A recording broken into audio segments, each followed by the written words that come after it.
Magandang tanghali, kumusta po? Narito po ulit ang update natin para sa lagay ng ating panahon ngayong tanghali po ng July 24, 2024 na kung saan sa ngayon ay naabot na po ng bagyong si Karina ang intensific nito na 220 kilometers per hour base po dito sa weather model na ating ginagamit. At sa susunod na mga oras ay nagbabanta na po na mag-landfall dyan po sa may northern part ng Taiwan bilang isa pong napakalakas na bagyo.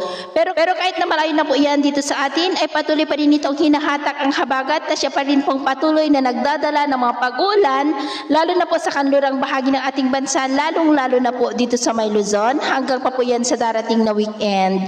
At sa ating long range forecast ay wala pa ring bagyo naman na nakikita na kasunod ng bagyong si Karina. For the next 2 weeks ay posibleng storm free po tayo. At sa lagay ng ating panahon ngayong tanghali ay maayos ang panahon sa malaking bahagi ng bansa lalo na po sa silangang bahagi. Pero dahil po sa trough pa rin ng bagyong si Karina ay maulap ang kalangitan with isolated rain sa may extreme northern Luzon Islands.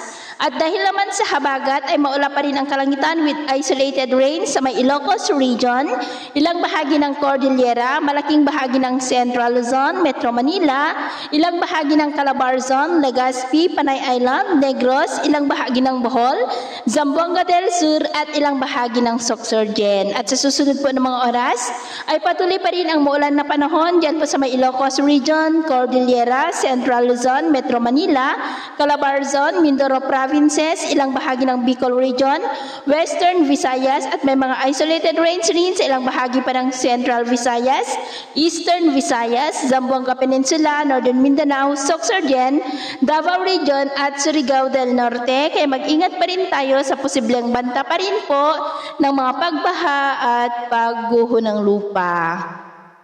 At sa atin naman pong mabaybayin, iwasan na muna natin ang papalaot dyan po sa kanlurang baybayin ng Luzon, dulot ng habagat, at dyan po sa extreme northern Luzon, dulot naman po ng bagyo.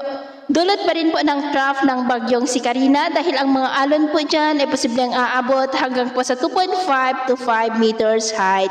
Kaya iwasan po muna natin ang papalaot dyan po sa mga may kulay pula para mas makaiwas sa mga sakunang pangkaragatan. So yun po ng latest update natin sa araw na ito. Ito ko po muli si James na nagsasabing sa kahit na pagsubok po na darating sa ating buhay, huwag po tayong mawawalan ng pag-asa. Thank you and God bless.